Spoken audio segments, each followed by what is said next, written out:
Welcome to Wake Up Global TV. The official YouTube channel of Wake Up Global Networks. Get ready to be enlightened, Inspired, and uplifted.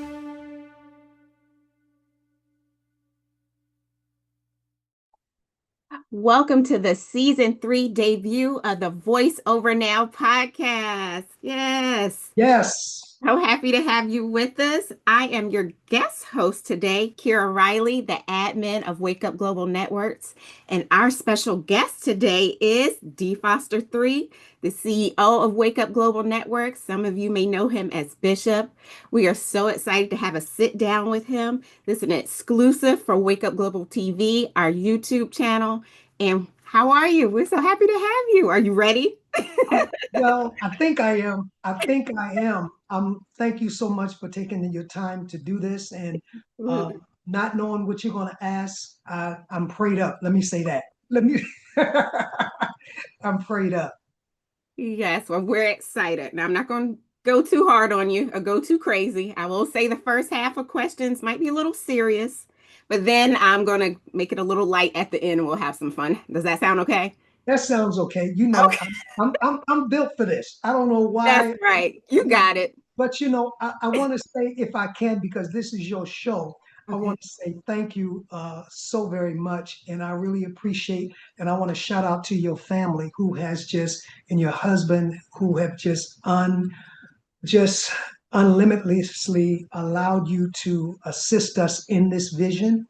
And I want to say thank you to them if and when they view this. And of course, thank you to you. You know, I used to say, and I guess I was kind of discriminatory when my mom was alive. If I know anybody that is the closest person I know to Jesus is my mom. And so she transitioned, so she right there with him. But the closest alive person is you, really, prophetess.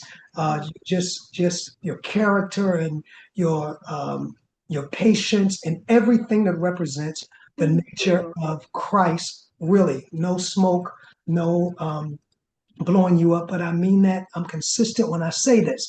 And so I want to say thank you. I never want to take for granted. And I say it often, but thank you so much for all you have done over these almost 4-year journey, the ups, downs, the ins and outs. You have been there, and that is a rarity. And it only speaks to your character and your spiritual development. I appreciate also, I have to shout out my brother Apostle Banks, for you are his spiritual daughter. And I really appreciate him and his spirit and just giving you the support as you work with us. Again, that's unfound, that's rare, if I can say so. So I want to shout out to him, and I thank God for his impartation in your life and what you bring to him also. So thank you. It is my pleasure. Thank you. And thank you for letting me kind of take the reins. You said that I can ask whatever questions. And y'all, this is disclaimer. prepared. I promise you, I don't know what is coming out of her. I promise you, she has free reign. But like I said, if nothing else, I'm prayed up. Yeah. Well, I want to do it a little different this time. I know we've had a sit down before where we kind of went more in depth in your background and your ministry and upbringing. So I want everyone to get to know you better, but I want to do it in a different way. So I wanted to do it with the first set of questions, kind of have some hot topics or more so some things that are going on right now in the world and get your take on it. We'll get to know you better that way. And then at the end, we'll have a more traditional kind of questions. So sound good? Got it. Whatever you say, I'm on board. Okay, well, let's go. We're ready for our first question. So I want to know, what are your thoughts on this current political climate with everything that is going on in the world? Every day we hear a new executive order. We heard about tariffs. We heard this is being taken down. It's just been a lot going on. So what are your thoughts on what's happening? Well, I said this at the beginning, and I repeated, and most people didn't agree with me. Okay. I believe what's going on at the root of it, because you know me, I'm going to always kind of look at a spiritual basis, is that it is a total collapse of a system that needed to be revamped. Now, in saying that, unfortunately, there are some casualties that come along with this. Okay. It's very interesting you asked that. at the time we're recording this, I just did another recording where I predicted that the political scene prophetically that I saw is going to look very different in the month of August. The second half of August is going to bring some unexpected shifts in the political climate. But this is one thing I can say. And if I'm not answering your question, you bring me back to it. I'm encouraging people to stay focused, to continue to go inside and trust greater is he that is in us. And the ride is going to be bumpy. But if we stay focused and I believe clear out all the noise, we'll end up safely on the other side. It's a tragic. I've been talking about the number of jobs that people are losing, how the government has literally overnight been gutted out, how UPS and FedEx and companies that have been around for years and years and years have just, without notice, no loyalty, letting people go. And that is very, very unfortunate. One thing I pray this leads to, Prophetess, that it leads us back to the main thing, being the main thing. This country is very commercial, it's built on commerce, it's built on money. But as we see, and I have to go to my Baptist background, all other ground, all that stuff is sinking sand. And when smoke clears and the dust settle, only one thing is going to be standing. And that is those who leaned and relied on and depended on God. That's my take. I don't know if I answered your question or not. Yes. Yes, you did. I wanted to hear your perspective. So you gave a great perspective as to how you see what's going on right now. So you're saying we need to kind of see through the noise. And we're going to get through this. It may be bumpy, but we need to keep our eyes focused on him and not be so moved by everything that's going on around us. Not to diminish what's going on, because we do acknowledge that. Thank you. We have to see the bigger picture. Because I'm not diminishing the fact that people are losing their job. That's major. I'm not diminishing the fact that people are losing their health care. That's major.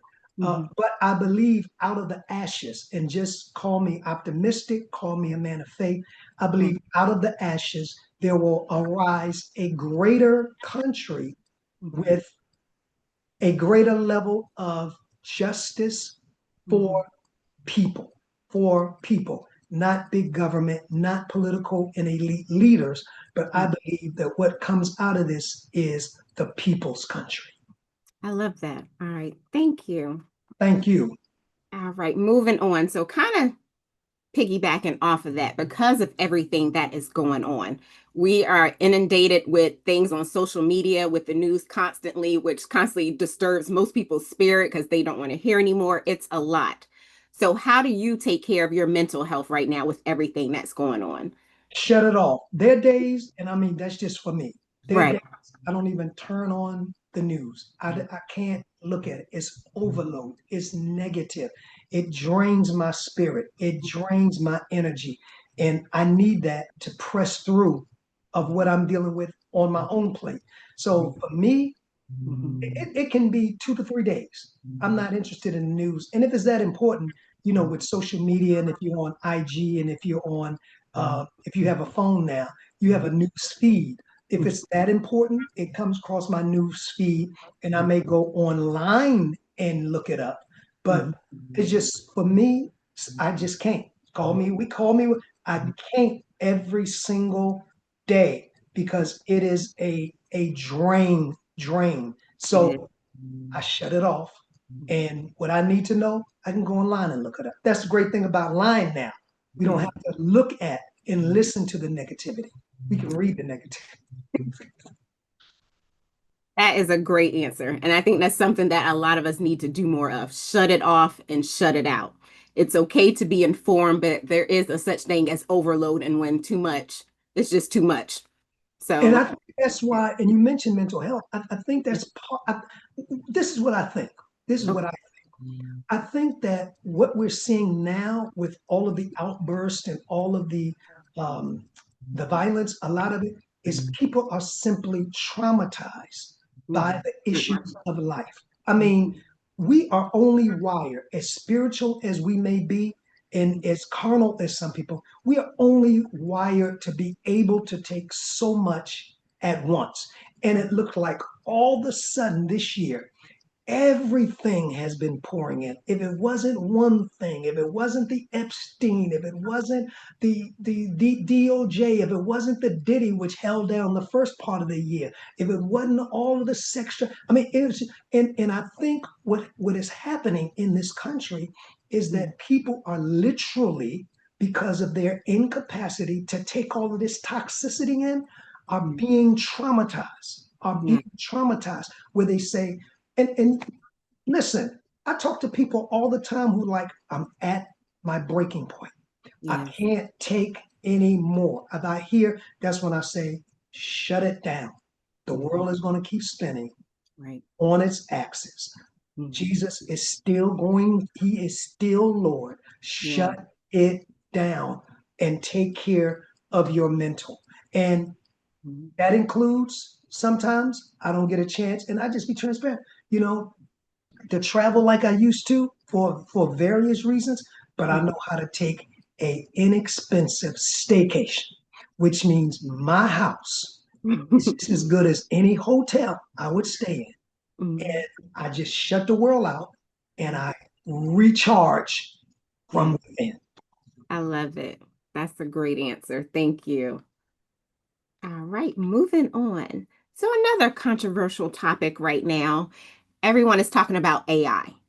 Okay. So from the fact that it can, not that it can, it is impacting our environment, the ethics of AI. There's people who are for it and love it. It helps jobs. It makes jobs more efficient. Some are scared it's going to replace jobs altogether. So what are your thoughts on AI? I don't know if you remember, it was about 3 years ago. One day I asked you, I said, Prophet, as we were working on something, have you ever heard of GPT chat? And that street, you remember that? I remember. Let me check it out. I have been following AI for a good three years. Okay. And my thoughts is it has a two-edged sword. My thoughts is, number one, that it is going to replace jobs. It is replacing jobs. It is estimated by 2030, because I've really been following up on this, and I'm glad you mentioned this, because I don't think, number one, we talk about this enough, and I don't think enough people take this serious enough. When most people think of AI, have you noticed when you Google anything now, it says AI overview? It no longer says the Baltimore Sun, everything now is AI. And I think, that we don't talk about this, the seriousness. I've done it within our Wake Up Tribe, because I can see where this is going. I can see it's already moving faster than society can keep up with. I was looking at something yesterday with Amazon, how Amazon is just laying off groups of people in select cities, because they have this belt now that can do these packages triply fast than human. And they say, I think it was at least $1 billion a year they save. So I think it's going to be with us.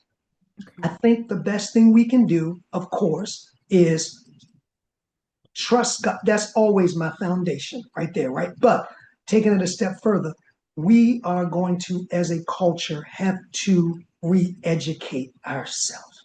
The education, in my opinion, education that we got growing up no longer fits the model that is about to move in the next several years.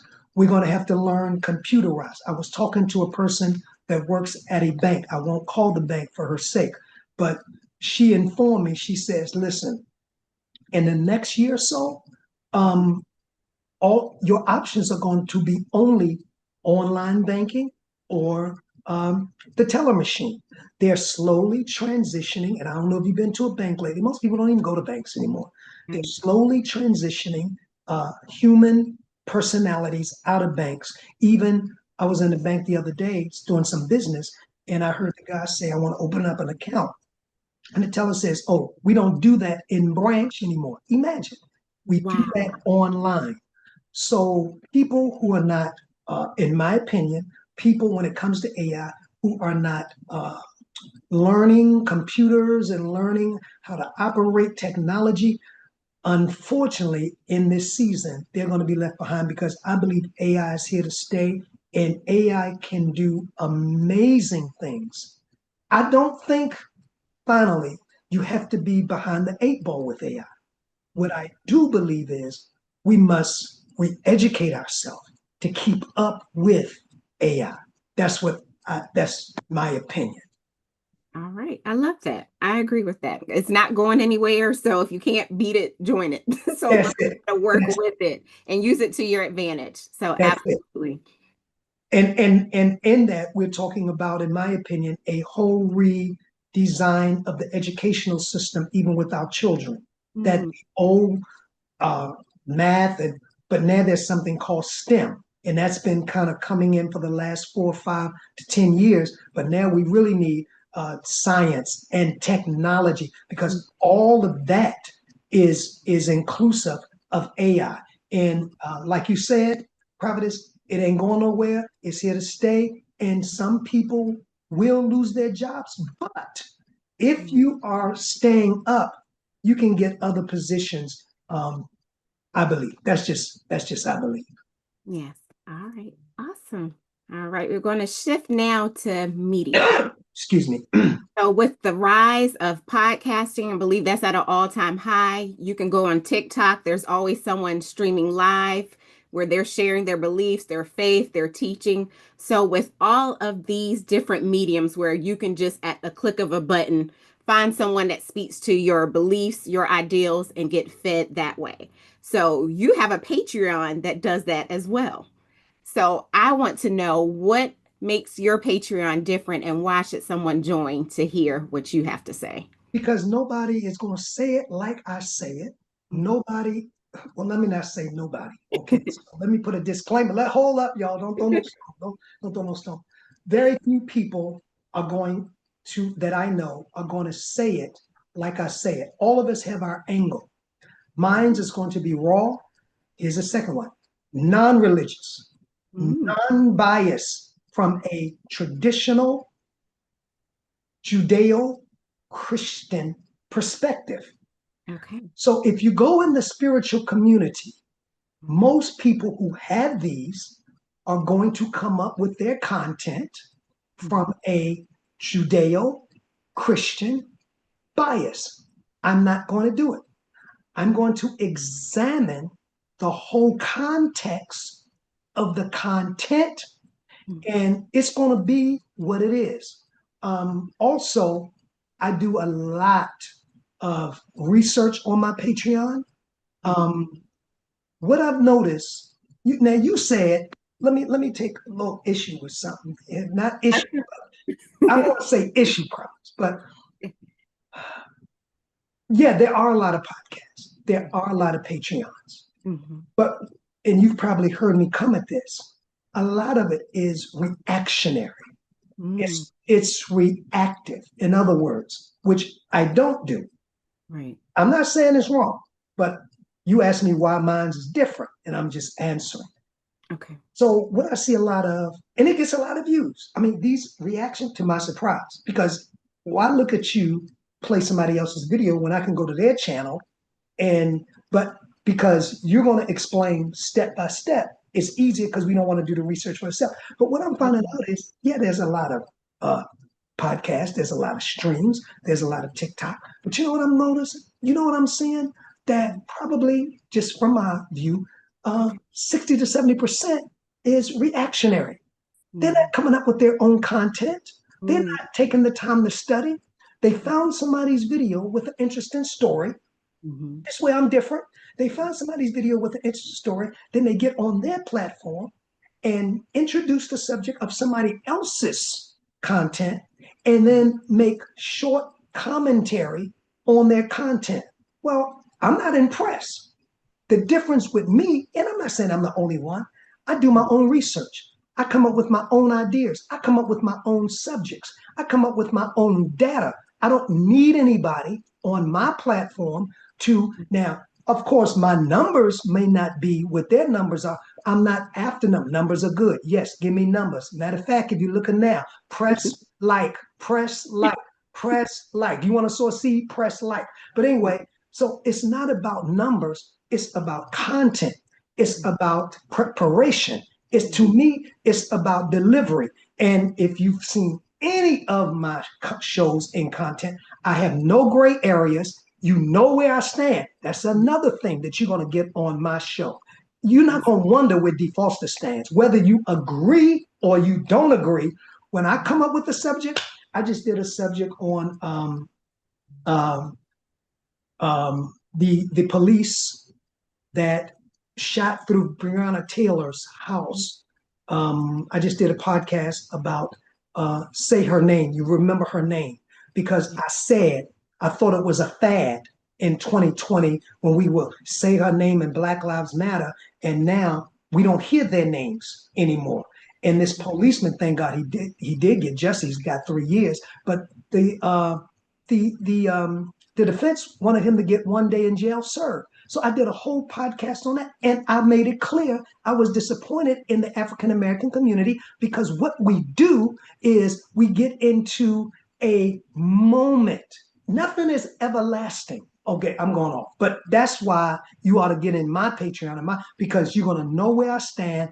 I'm black or white. I don't have no gray areas. I come up with my own content. Whether you agree with my content, I do the work. You can't refute the statistics that I come up with. And guess what? My content, hear this, is not commercialized. I don't do it to look YouTubeish. I don't do it to look social media. I do it because I believe it and I'm passionate about it.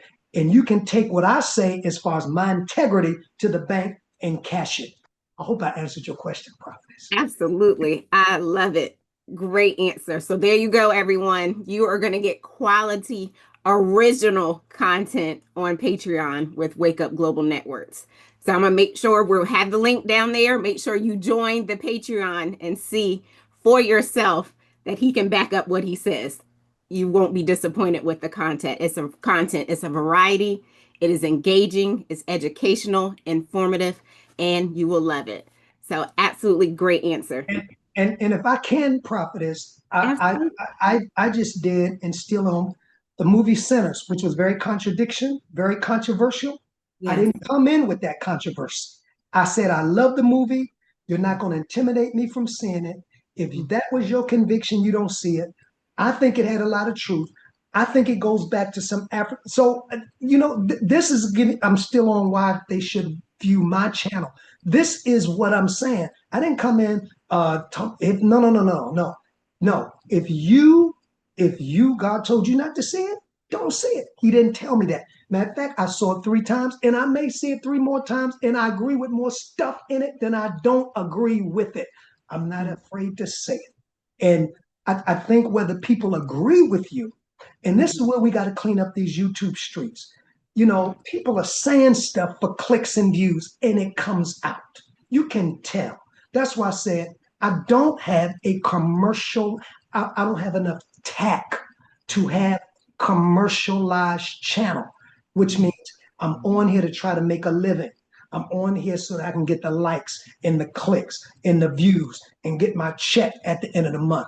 I'm not on there for that. I'm on there to be a voice. I'm on there for a conviction voice. I'm on there, I want to believe, as the voice of the Lord, because whatever I talk about, I'm going to bring out a spiritual aspect. If I'm talking about Drake in his suit with his music group, I'm going to bring out where I believe Drake or the music group violated a spiritual law. That's just the way, that's who I am. I cannot do any other, as Martin Luther said when he nailed the 90. Here I stand and I can do no other. All right, I'm done. I love it. You got your show. That was great. I love it. Thank you. Thank you. Oh, you got me started in here. Uh-oh, we got them going now. So let's keep it rolling. All right. Transitioning now, since we just talked about how this, of course, is your background. Most people know you as a bishop and being in ministry in a church. Yes. So we've been seeing a lot of people reevaluating religion and going to traditional churches. So I just want to know, why do you think so many people are leaving the church and seeking out other sources. And why are you gonna get me in trouble? Go ahead. Go ahead. And I want to know, is there something you think that churches and spiritual leaders need to do to start retaining the people? So I want to hear your thoughts on that. Why you do that? Why I'm you so do that? sorry. Oh my God. This is my pet peeve. Okay. Okay, let me set it up like this. Okay. I don't know if I shared this with you on our last interview, but I shared it with somebody. Okay. I think the church, the traditional church, number one, missed a window after COVID. When the church cleared out during COVID, I felt strong. And that's why one of the reasons I made my exit then. It was strategic. Right. That humanity was calling for something different. And that was a chance during that year when most churches were doing Zoom or streaming or whatever, to reevaluate how they did church and the whole paradigm of it and how we delivered truth and the gospel.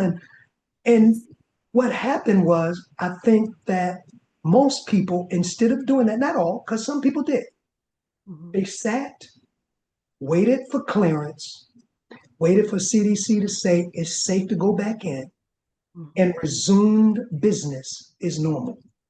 I believe the church, and I'm talking now, particularly the Christian church, and in particular, the Black Christian church, they missed it. Now you say, why, the Foster 3? Because if you look at it, and not all, and anytime I talk, I'm never talking about all. The average church has never, ever been the same since they came back, if they vacated. Now, those who didn't vacate, they kept the momentum. If they vacated during COVID, the average, not all if you look, has never been the same. In other words, some went down in population, but here's what I found. A lot went down in the youth population. Why? Because they were already looking for an out, I believe, and COVID gave them an out. Why? Because let's face it. Oh, let me not say. You ask, why are people searching? How many times can you hear the same reel just under a different title? Let me ask you this. Okay. If you went to a movie, you and your husband, you went to see this particular movie today, and you really enjoyed the movie, and you said, you know what? Next week, I want to go see XYZ movie. And you went to see XYZ. Now, last week, you went to see ABC movie. Next week, you're going to see XYZ movie. Okay. But you found out XYZ movie just had a different title, but it was still the same content, characters, and storyline of the ABC movie. Then you say, okay, we're going to forgive that. We're going to go 3 weeks in a row. I want to see DFJ movie. We saw ABC, XYZ. They were the same, just had different title. Let me go see DFJ. So you go see DFJ, it's got a different title, same characters, same storyline, same everything. Now, let me ask you this. How many more times are you going to keep going back, spending your money, buying popcorn, all-time high, looking for a parking space, getting dressed, paying your money to sit there without sodas, popcorn, what's a movie without snacks, right? How many times are you going to keep doing it? Insanity is doing the same thing over and over again, expecting different results. My point is, yes, there was a rollout, because for years and years, we've been hearing the same story, the same way, the same characters. And guess what? We could apply little, not all now. I'm not talking about every church, or none of that in our everyday life. So now people are saying, let me find out what works, or let me hear it presentable. So present it in a way, at least make me believe it works. But I've been sitting somewhere looking at the same script, the same characters every week, just a different title. And I'm tired. I'm burnt out. I need something that works. I'm out. So I think to the bigger point, in my opinion, and I know a lot of people disagree with me, and every church is not on the downswing, but most are. Most are. They lost youth. They lost most churches before COVID. Every church could bump down a service. If you had 4, most could bump down now to 3. If you had 3, you could bump down to 2. If you had 2, which a lot did, they are now at 1. And the ones who still have 2, that the 2 ain't even full. You could really bump down your ego and go to 1. But anyway, that's a whole nother story. But there was a great loss during COVID. And I think instead of us galvanizing and because if I was still pastoring, that's exactly what I would have done. No, we're not coming back the same way we left. Okay. But I saw the shift. I saw the downside. I saw the way the tide was going. And I saw the technology. See, the human being is a strange being. So, except baby boomers. Now, you asked me, I told you you're getting ready to get me in trouble. Yeah, keep going. Feels the church today is the boomer. The black church is going to be in trouble after the boomers die. I'm telling you. Now you say, well, I look at those churches and they got all these young people, but they ain't sustaining the mortgage. They in the pews, they in the choir, which is good. Right. But if you look at the givers, it's not the Y, it's not the X. Because the days of people being committed to organizations like that, I believe the average person, it ends with the boomers. So yes, you have young people in the pews, but I would love to see the statistics of their giving. I would love to see the percentage that they keep the bills paid and the mortgage paid. And that's why I say a lot of these pastors, especially the ones who have mortgage, they better pray that the boomers live. They better go on a fast and keep every boomer in their church alive, because most of them are retired by now. Most of them are well off. Where you have another generation, the X and the Y, they may have student loans, mortgages, trying to just catch up on rent, trying to catch up on car payment, trying to find a job, all of this. So I felt like we missed a window, because am I going too long on this? No, keep going. Keep going. I felt like we're prophetic in everything else. We're prophetic when it comes to cars. We're prophetic when it comes to, but very few, and I have to say very few people. And I noticed your apostle transition. So he was one of us, the sons of Issachar, who knew what time it was and what we ought to do. And let me go back to the human being, a very particular creature. Okay. You can't sit me down for 1 year almost in front of this computer like we're doing now. Teach to me, preach to me, sing to me. I can give me giving apparatuses. In the comfort of my own home. I ain't got to get up. I'm not talking about boomers, because that's their social life now. They don't have to get up. They don't have to get gas. They don't have to look for a parking space, especially if it's a mega church. They don't have to get the family together. They can sit at home. What we don't like, we have something called a remote control. We don't have to be harassed through giving. We have something called a remote control. So you can't sit me through that level of convenience for a year and then say, time to come back into the wait a minute. I got my Sundays planned out already.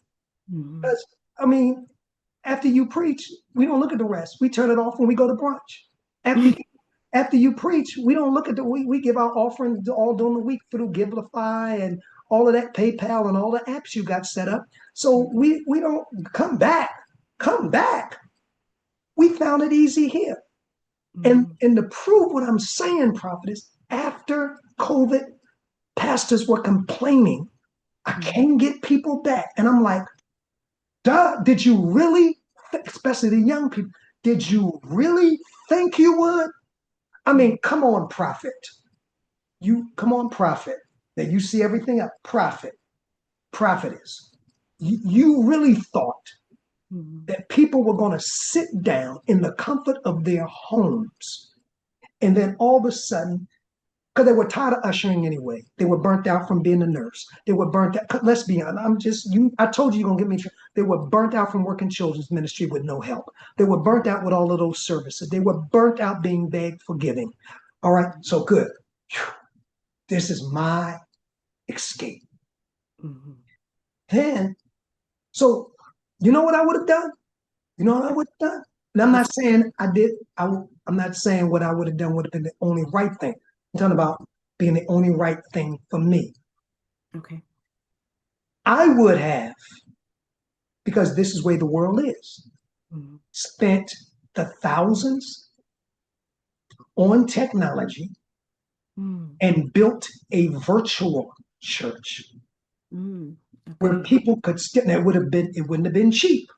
Right. But it would have been generational. And built a virtual church where people could still participate.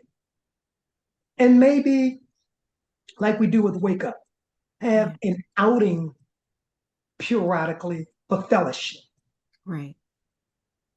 But getting people back in the pews would have been the last of my, and the other part is, well, that's how they give. No, because I teach on giving. So if I teach you the principles of giving, it doesn't matter whether you give in a pew or through a computer.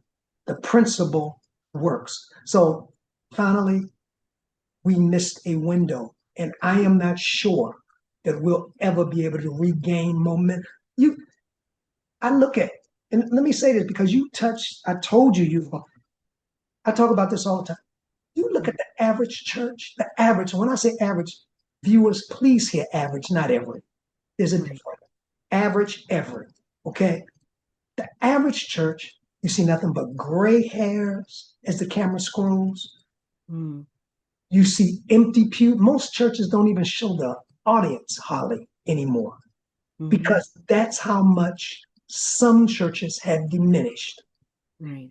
And the leader, for whatever reason, won't change.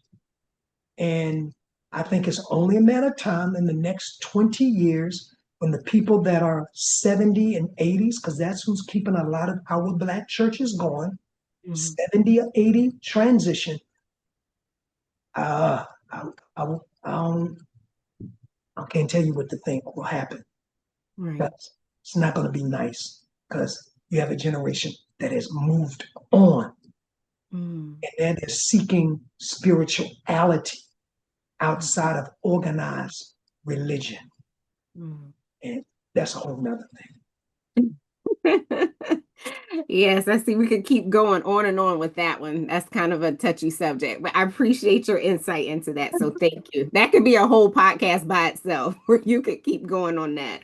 So absolutely. All right. So we're going to move on a little bit. So those were the ones that are a little more heavy hitters. Now we're going to go a little lighter. So you take a deep breath and whoo, you made it. You did great. All righty. I know the audience is glad. Oh, yes. Move him along. Yes, yes, yes. So we'll get a little light now. So this is something that I found interesting. So I've learned that a lot of pastors, former pastors, they're actually introverts, which you think when you're up there preaching, you're having to minister, that you're just naturally, that's who you are. So, and I've heard recently that is not true. So I wanted to know, what is your personality? Are you naturally extroverted? Are you more of an introvert and like to stay to yourself and you have to kind of come out of your shell to minister? So I just wanted to hear more about that as far as it goes to your particular personality. Absolutely an introvert. If I never Really? a soul, absolutely. I'm forced out of my shell to do what I do, but I have no problem not coming in contact with people. Wow. So you're good being alone. Absolutely. Absolutely. Naturally. Naturally Like, introverted. naturally and have always been. And if most people had to bet because of the way when I do come out, Yeah. the way I come out, most people say, oh no, he's definitely, if I go somewhere, let me sit in the back. Please don't bring attention to me. That's not my thing. I do what I do because it comes along with the responsibility. But I'm an introvert, probably, very much so. That surprised me. I was expecting you to say, no, I am just extroverted. That is who I am. You, Because you're you, so naturally like good at it. Yes. no, seriously. I would actually, yes. I thought you were going to say, no, you are extrovert. So no, this comes naturally to me. Yeah, I really did. No, I have to come out of my shell and Wow. go crawl. Like after this interview, I'll crawl right back into my shell, and I'm fine with it. I'm fine with it. Now I know you're doing the interviewing, but what are you? Are you an extrovert or an introvert? Totally introverted. I am very shy, reserved. I have to kind of force myself to talk to people and come out. Yes, I love people. I'm a people person, but naturally, like I don't want to start a conversation. I don't go up and introduce myself to people. I'm just very reserved and quiet for the most part. And I love my alone time. So yes. Interesting. Okay, I would have never thought that because you're so dynamic in how most people that really gravitate people or people, I thought they were, extrovert, but Yeah.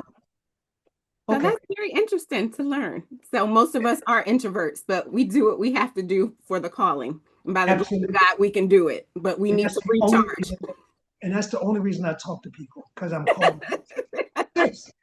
If I Oh, were goodness. in another occupation, I could go weeks and months, and I know you weeks and months without. I'm polite, not mistreat. Yes, how you doing? Keep walking. Because I have this pet peeve.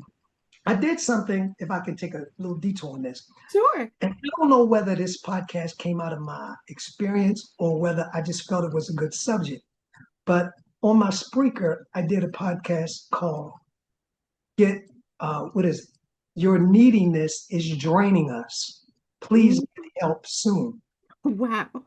Yeah, because, and I don't know whether that was my introvertedness coming saying, "Stop talking to me, stop bothering me," just to be. And then after I did it, I was going to take it down and say, no, but that's the way I really feel. I feel like when people overdo it, one of the things I love when we meet, not that I would have it any different if it wasn't, but Mm, one thing I can put the mark on, if we say we need to meet about wake up, I mm, already know it's mm. going to be that hit it, not going to linger on. You're not going to try to find stuff to talk about. You're not going to belabor. If anybody, I'll belabor a conversation.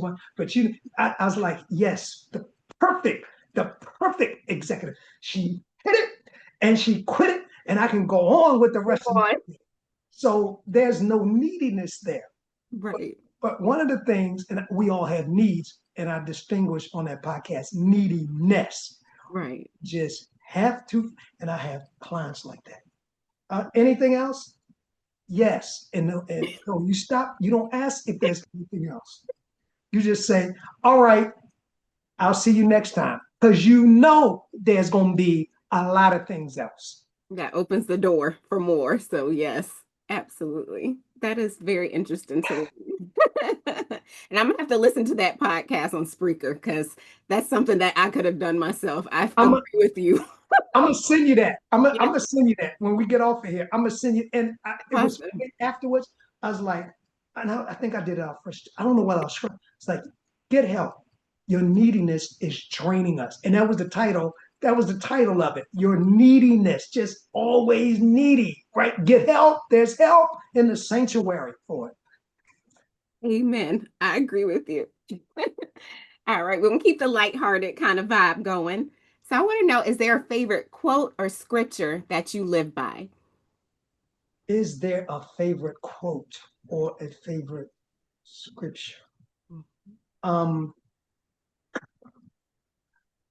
is there? Let me think. Sure. Well, I think one of my favorite quotes is one of them, Maya Angelou. When they show you who they are, believe them. Mm-hmm. yeah, and I try to live by that. I don't always do it, but I try to. When they show you who they are, believe them. But yeah, I have several, but that's probably one of them. Okay. Yeah, at the top. My favorite poem is, I don't know if you ever read it. My dad gave it to me when I graduated from high school.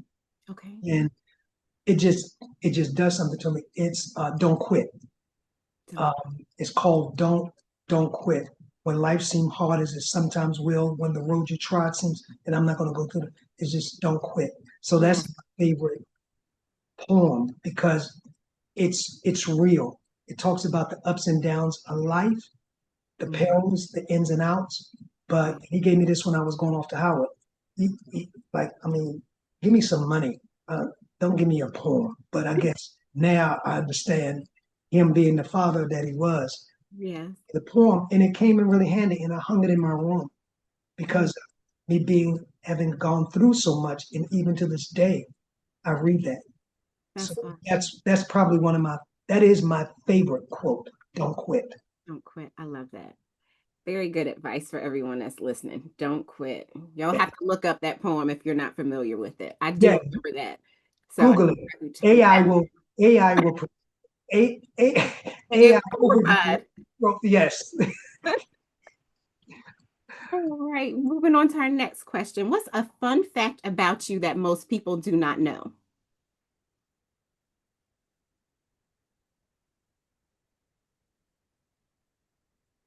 How can I say this? Now, let me ask you this. When you say fun fact, give me, because I can take that several ways. Okay. Say that, give me what area you're looking for. So just something about you that someone would be surprised to know. Be like, I would never have thought that about Bishop. That's interesting to know about him. Okay, a fun fact. Like, I think hearing that you're an introvert when I thought you were totally opposite, that was a fun fact for me to find out about you because I would have never thought so. So something along those lines or something that it would be surprising for someone to learn about you. If that helps narrow it down some. Okay, good.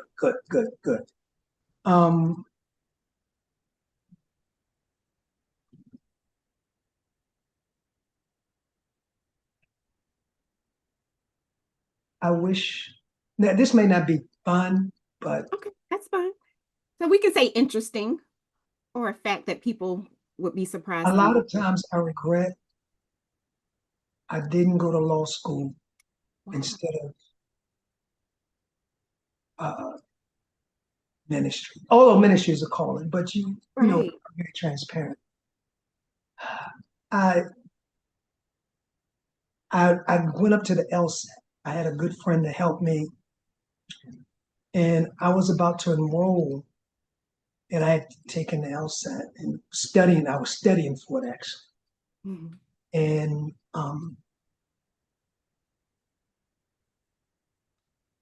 I didn't pursue it because it got rough, to be honest with you, and I just didn't want to put in the work. And I had a mentor, and I was admitted to the pre-law classes in Anne Arundel Community College here in Maryland. Oh, that's awesome. God gave me, and at that time, this individual introduced me to a judge, Bell, that was there, and everything was set up for me, right? Although I know I'm called for ministry, but I was going to do both. I was going to be an advocate, a legal advocate for those who couldn't advocate for themselves. And because I was in ministry full-time making good money, then I wasn't as much as looking for the money of the legal field at that time. I figured when I was no longer pastoring like now on a daily basis, then I would kick in and open up a law firm. And so I don't think most people know there are many days, but I'm getting over it now. I regret not pursuing that door because everything was open. I just, at that time, ministry was so flourishing and I was traveling and I was speaking till it just was not at that time a priority. So I feel like sometimes I missed it there. Got you. That was a perfect answer because that is surprising to me. I would have never thought you would have said you wanted to be a lawyer or go into law. That is awesome to learn. So very good answer. And that's why a lot of times if you listen to especially when I was pastoring, my messages are presented from like almost a legal belief. I present the problem, the situation, the dilemmas in this issue, and then I go and give some solutions. Right. So I used to always say, "Man, come on, y'all know I got to build a case," because that was part of the training, the little bit of training that I took away from the little bit of study that I did in law. A little bit. I love that. Very good to know. All righty. And this may tie into what you just said, maybe not.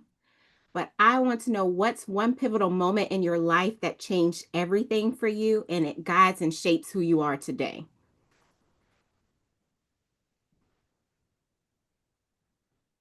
Katrina.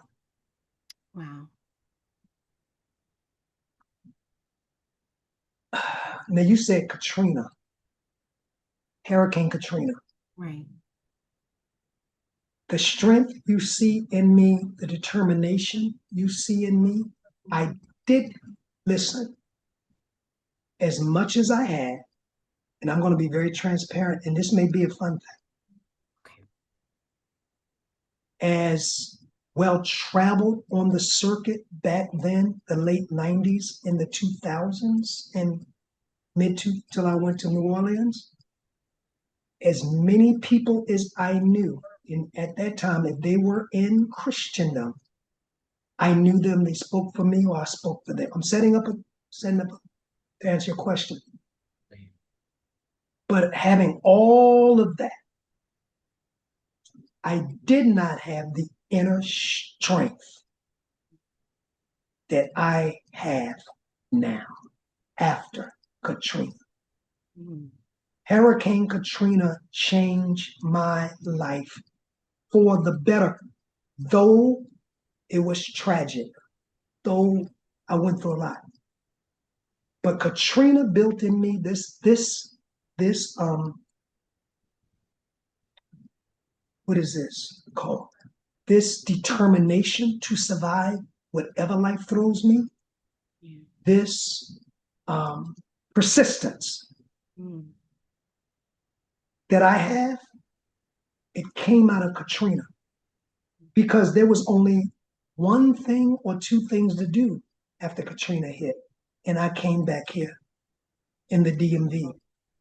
It was either sink or swim. It was either when your whole life is gone, everything a flash, you know what I mean? And I did have people to help me. So I want to put that in. I don't want to act like I was in the world by myself, but when the whole essence of who you are has been lost in a flood, and you have no barons because this was unexpected, and you had your life plan. I would have never left New Orleans. I was pastoring a successful church for that area. I mean, we were one of the number one. I was in the groove, and so to have that, and now you look, and all of that is gone, and you can't get your bearings. You can't. And now you say I can't get my bearings, but I had to fight through it. And so Katrina, why I can survive, people like, I mean, you just resilient. But Katrina brought that on because I knew nobody was, quote unquote, air quotes, coming to sick if I was going to survive this. And the Lord told me actually one day, he said, because at that moment that we look back on it and it looks like, oh yeah, you had this, you had this, you had this. No. And one day we have to sit down and really I'm writing a book on that, to walk through the details of it. Now I can look back and say, by God's grace. But when I was in it, you just don't know. And the news media never showed the true pictures of it. Of days of it being just dark and no air and no heat and scraping for food. But anyway, that's not the point. But that moment gave me a maturity that I had not had before. That moment, my mama wasn't there. I didn't have no political clout around me. I didn't have no preacher circle around me. If I was going to survive, it was going to be God and me. And that moment brought a spiritual maturity represented by persistence that I had never had. If I had that persistence before law school, I would have never quit law school, if that makes sense to you. Right. This moment defined the strength that I walk in by God's grace and the determination. And I believe I can rise from any of them. Yeah, people had it worse than me. Yes. So I'm not saying I'm the worst. No. But I had it bad enough. Right. And so to answer your question, Katrina, 2005, August, almost, what's that? 30 years? 2005? No, almost 25 years. Wow. Almost 25 years ago. And I look at the time. But August 31st, 2005, developed something in me that nothing else up until that time was able to. Wow. That is powerful. Thank you for sharing that. I appreciate your vulnerability in sharing the past couple of answers, because I can see that you really dug deep and looked within to answer those questions. And that was very heartfelt and sincere. So I thank you for sharing that with us. Thank you. Thank you. You make the interviewer rest. We feel at ease when you're doing this. I appreciate that. All right. So this is our last one. It's really a question. On some of the things we've touched on, we know that a lot of people are really going through it right now. And like you said, they're overwhelmed, they're traumatized. It's just a lot going on in the world. So I just want you to just speak a word of encouragement to those who are listening and watching, for those who may feel defeated or down or just need some hope. What is it you would want to share with them? Persistence. Be determined that what you're going through will never wipe you out. And along with that, make sure you center yourself as often as possible, which means to come back to your core being. And that is that you are divine, you are God's seed, and that you are one with God, and that you are more than what's going on around you. I'm not declaring that it's easy, because it's not. But I know you have, if you reach deep enough within you and shut down the noise and the negativity, there's a power. And it goes like this: greater is he that is in you than he that is making all that noise. Living from the inside out will take you a long ways. And that's why I say, as often as you can, even through all that you're going through, find time to pull away.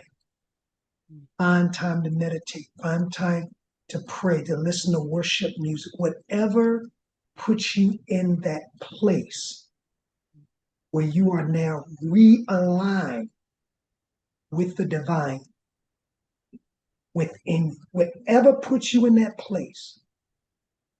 And I can tell you this finally, it'll get better. I'm not saying when, but I'm a witness. And let me take you back to the old landmark. Trouble don't last always. Now, there may be a new trouble, but this one don't last always. You can do it. Amen. Go within and tap into the greater one that is within. Amen. Thank you. Thank you. Thank you. I have thoroughly enjoyed this. We need to do this again. Did you really enjoy this, prophetess? I mean, did you really enjoy it? Or is that something you saying on your closing line? Did you? No, I'm on. Did you really? Because you know, I go off, prophet. You know that. And some people that's why I can't find nobody to interview me. You're the best. You're the only one. You will say yes, right? And I think it's because you know me to the degree that you know how real I am. And you can't put me in a script. You can ask me a question, right? But we don't ever know where that's going to lead to. And you do so great with handling that. I used to ask my mother to interview me. She said, "No, you're not going to embarrass me because then I'm gonna get sick." That's what she said. And my mama asked her right before. I said, "Mom, why don't you come and interview me?" I never interview myself. I said, "I want people to know." She said, "No, because I don't know what you're gonna say. Then you're gonna say something I can't respond to. Then I'm gonna be embarrassed. Then I'm gonna be upset. So no." So, but you handle it like a champ, prophetess, always. Thank you. I know you're always going to be honest and keep it real. And I love that. So that's what we know and love about you. So I appreciate it. Thank you. I appreciate you also. Thank you so much. You bring so much humor and your questions. Like I said, y'all, I didn't know what she was going to ask. And I told her, I said, you know, I don't want to know. I want this to be interesting. I want me to have to think about what I am going to answer. And you really threw me, not negatively, but you threw me with those two questions about the defining moment, because those were deep. Those were deep subjects. And my law school, I never dreamed that would come out in here. So thank you for being such a creative interviewer. You ought to think about doing this and getting your show, but that's something else. You just have a personality like this, a personality. I appreciate that. Well, before we close, is there anything you want to share? Anything coming on the horizon for Wake Up Global Networks? Anything for the Voice Over Now? Just anything you want to share? Yeah, I want them to know that we're getting ready for our back to school.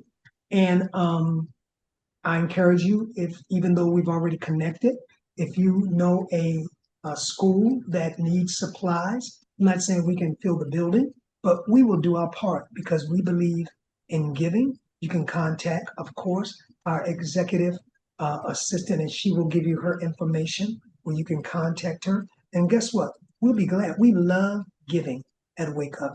And don't forget, this is going to be an exclusive. Where every week, go to our channels. If you haven't subscribed to all of the Wake Up channels, make sure you subscribe to the Wake Up channels. This is me. What you see is what you get. And what the way I am here is the way I'm on my podcast, the way I am when I minister. Just, I don't know how to be any other way. So thank you all. Or don't forget, like. I'm not commercialized, but like, share, subscribe. Like, share, subscribe to the channel so that we can grow and push it up in the algorithms, so that the algorithms know that you want more content like this, not reactionary, but you want more original content. Let me stop. And we know you're going to deliver, and we know you'll keep going. That's all I have, prophetess. That's all I have. And thank you for doing such a marvelous job. We love you. You know, we appreciate you. We thank your family for allowing you these moments to spend with us. And may God's favor and blessing. And I have no doubt that he will always, always, always generationally rest upon you and your family. Thank you. I received that. I appreciate you, Bishop. Well, thank you all for tuning in. Like Bishop said, make sure you like, share, subscribe. Stay tuned to all our social media. I'll make sure everything is on the screen so you guys can tap in and connect with us. And until next time, everyone be blessed.